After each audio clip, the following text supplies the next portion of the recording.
hari ikintu nshaka kubabwira. Umwamikazi w'Ubwongereza yagiraga imbwa. Mwarabibonye, ari n'umuhungu yarazimbwa. Wowe iwanyu nta nubwo barakuraga nibase. Umwana bamurazimbwa. Bamurazimbwa barayimuhereza imbwa zirenze imwe. Noneho hari imbwa ebyiri zagiye kumushyingura ariko ntabwo zagendeye muri bisi. Imbwa za Queen Elizabeth zagendeye muri limousine. Abaperezida bari muri bisi. Ariko reka mbabwize ukuri, buriya imbwa zirarenze. Hano hari umujama afite kampani y'imbwa mu Rwanda, amaze yewana yarakize ku buryo ejobundi yari yitwa Janine yagurishije miliyoni 2. Hariho n'umusoro wa Rwanda Revenue. Uvuze amafaranga y'imbwa Rwanda Revenue yirirwa ifata. None usanga imbwa ziri ahangaha ifite passport ngo nuko yavuye mu Budage, wowe nta n'indangamuntu. Uzuki iyo mbwa ishaka kubikurusha kubaho neza, kandi imbwa zo mu bakire ntago bazita imbwa. Iyo baje kubaza ukuntu mu rugo imba yavuye iwabo, baraza bakabaza ngo David ari hano. Se David wowe, ti David twasize tumuziritse dusanga yagiye.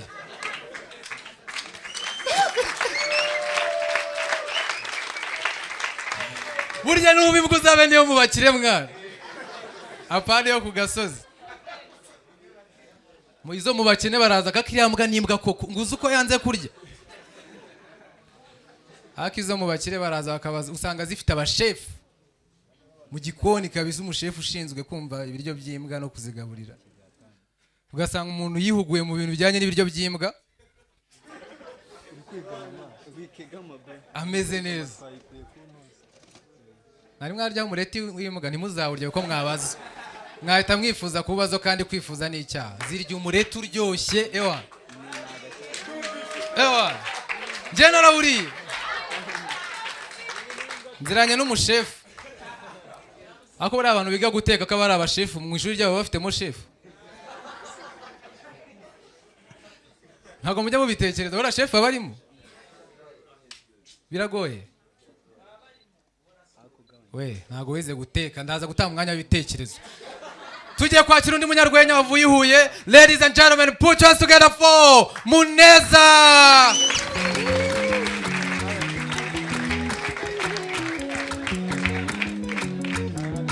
Hallelujah. Hallelujah. Reka dutangire dusenga n'isengesho ryitwa ngo Imana ni igitangaza. Abarizi murafasha. Hallelujah. Uwiteka Mana data uri igitangaza, ukora ibitangaza buri wese bikamutangaza. Nabita ibitangaza baratangara iyo barebye ugutangaza ku bitangaza byawe Mana uri igitangaza. Kandi buri wese arongera agatangara iyo arebye ibitangaza ukorera ibyari bitangaza, bikabona uburyo atari ibitangaza ahubwo ari we gitangaza kiruta ibitangaza byose. Mana uri igitangaza. Papa, byaba ari ibitangaza byatangaje, ibitangaza bitangaza, ndetse n'ibitangaza bizatangaza, byose bizahora bitangara bitewe n'imirimo yawe igitangaza ukora mu buryo butangaje. Uwiteka Mana data uri igitangaza. Muzantu njya mbonera ko Imana ari igitangaza ni uburyo yaremye umuntu. Yamuhaye amaguru 2, imuha amaboko 2, imuha amatwi 2, imuha amaso 2, irangije umunwa umwe. Ubundi hari ikosa Imana ari gukora, ubu ngubu ibihora yicuza iza kurikora, iza gukora ikosa ryo guha umuntu iminwa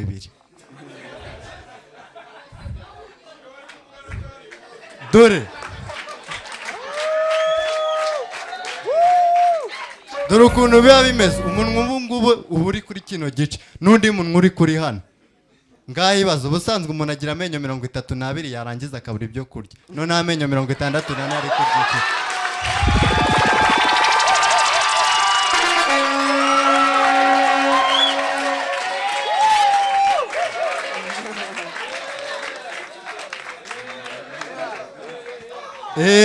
Gusa ni Imana ibera igitangaza.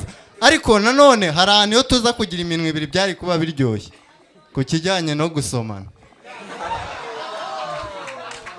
Ni ukuvuga ngo ubu ngubu wajya gusoma nk'umuntu sibyo, ukaza kuri wa munwa wo kuri runo ruhande ugasoma lips hasi niyo hejuru, ukajya no kuri runo ruhande ugahinduranya ugasoma lips hano ndetse niyo hejuru.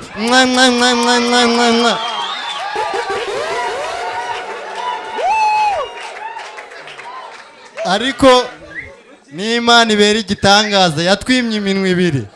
Hallelujah. Hallelujah. Ndimo ndabona press hano, press. Hallelujah. Uzubaka inzu imana irimo iranyereka kuzubaka inzu.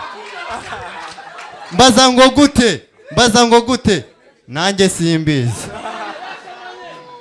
ariko imana data aremye n'ijuru irabizi, ni imana ibera igitangaza. Haleluya. Impamvu ndimo mvuga imirimo y'Uwiteka, ukwezi gushize nari ndi muri Isirayeli, mu gihugu cya Isirayeli, ku ifishi y'umuryango wa Yesu aho yavukiye. Rero muri Isirayeli nabonye ibintu byinshi, by'umwihariko nabashije kuyigira ibintu bijyanye n'ijambo ry'Imana ku rwego rwo hejuru. Gusa hari ikintu kimwe nabashije kubona itandukaniro ry'abapasiteri bo muri Isirayeli ndetse n'abapasiteri bo mu Rwanda iyo barimo babwiriza ijambo ry'Imana. Nibyo koko pe, ibyo bavuga ni bimwe ariko uburyo barivugamo biratandukanye. Abapasiteri bo muri Isirayeli iyo barimo babwiriza ijambo ry'Imana bumva koko barimo barabwiriza ijambo ry'Imana, ni nk'umwarimu urimo wigisha umunyeshuri ikintu kugira ngo agifate. Ariko abapasiteri bo mu Rwanda barimo bigisha ijambo ry'Imana ubugira ngo ntabwo barimo bigisha ijambo ry'Imana. Sinzi, muzumva iyo bagiye kwigisha ijambo ry'Imana bahita bahindura ijwi bagatontoma. Ukagira ngo barimo nko gutongana ikintu cyabaye, ngo Yesu ngo arashoboye, ngo Yesu nta muntu n'umwe amwizeye ngo akorwe n'isoni, ngo yazuye Lazaro. Babivuze mu ijwi rituje babiki? Babivuze mu ijwi rituje babiki? Haleluya. Aho muri se rero urumva nari ndi ku ifishi y'umuryango ya Yesu. Bambwiye ibintu byinshi, bambwira ukuntu Yesu yavutse agakura. Gusa mu mutwe wanjye maze kumva uburyo Yesu yavutse n'uburyo yakozemo, hahise hazamo igitekerezo kimwe. Nahise nibaza, iyo igihe cy'amavuko ya Yesu abana baza kuba bandikwa mu gitabo cy'irangamimerere. Si ukubeshya, Yesu byari kugorana kugira ngo yandikwe mu gitabo cy'irangamimerere.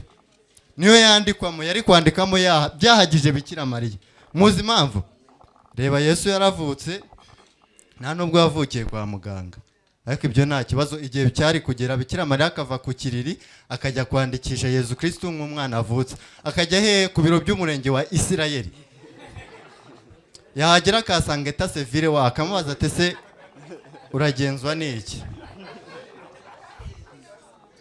Noneho eta civile w'ibiro by'umurenge wa Isirayeli akamubaza turagenzwa n'iki? Bikira Mariya akamubwira ati narinje kwandikisha umwana avutse. Ese yitwa nde? Yitwa Yesu Kristo. Hanyuma se nyina umubwira ati ngiye nitwa Bikira Mariya. Hanyuma se uyu mwana ntasagira.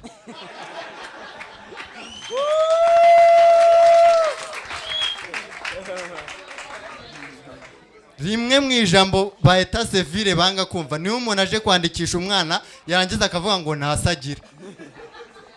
Eta civile ari guhita abwira Bikira Mariya n'umujinya mwinshi, ariko se madamaze, uyu mwana wamubyaranye n'igiti, wamubyaranye n'inka, wamubyaranye n'iki? Bikira Mariya mu ijwi rituje ati uyu mwana namubyaranye na Mwuka Wera. Eta civile tuwo Mwuka Wera urimo uvugana umugabo wawe ko mbona ashatse? Ati hoya, umugabo wanjye yitwa Yosefu. Eta civile agahita atumiza Yosefu vuba vuba ati muzane mubaze uburyo umwana atari uwe. Yosefu yahagera muramuzi mwese uburyo yitondaga, bamaze agahita avuga ati reka turetse no kubana uyu mwana atari wanjye nta n'ikintu turakorana. Haleluya. Ni Imana ibera igitangaza, ntabwo ari kwemera ko abana bandikwa mu gitabo cy'irangamimerere kuko arabizi ko byari kugorana. Haleluya. Haleluya. Aho muri Isirayeli rero kuko nahuye n'abapasiteri bari expert mu ijambo ry'Imana, hari ikibazo najyaga nkunda kwibaza, nkanakibaza n'abapasiteri bo mu Rwanda kikabananira. Ariko icyo kibazo narakibajije abapasiteri bo muri Isirayeli barakinsubiza. Mwakwibaza ngo icyo kibazo ni iki? Icyo kibazo nta kindi. Kanze mbasomere Bibiliya.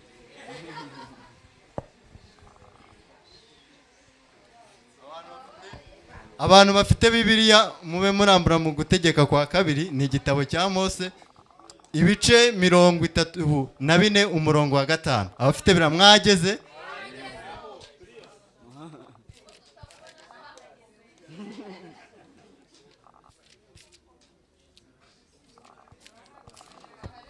Iki ni ikigaragaza umuntu utazi kureba muri Bibiliya.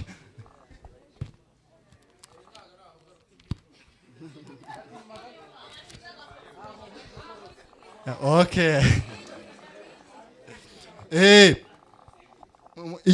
Mu Gutegeka kwa kabiri ni igitabo cya Mose, ni kimwe mu bitabo bya Mose. hanyuma rero ibice 34 umurongo wa 5 haranditse ngo nuko Mose umugaragu w'Uwiteka apfira aho ngaho mu gihugu cya Mowabu uko Uwiteka yabitegetse. Haleluya. Ngo nuko Mose apfira aho ngaho, kandi muri kino gitabo ni icya Mose. Nukuvuga ngo ngiye naribazaga nariko se ko kino gitabo ari icya Mose akaba avuga uburyo yapfuyemo, nyuma yo gupfa yarongera aragaruka avuga uburyo yapfuyemo. Muzi ukuntu banshubije abapasiteri bo muri saye barambwiye ngo yewe ngo uyu murongo ngo ntago ari Mose wawanditse, ngo ahubwo nawe yatanze ikiraka.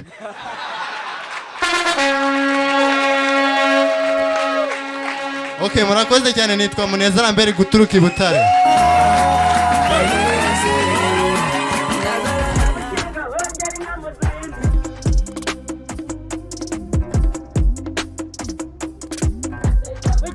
Wengeri nyano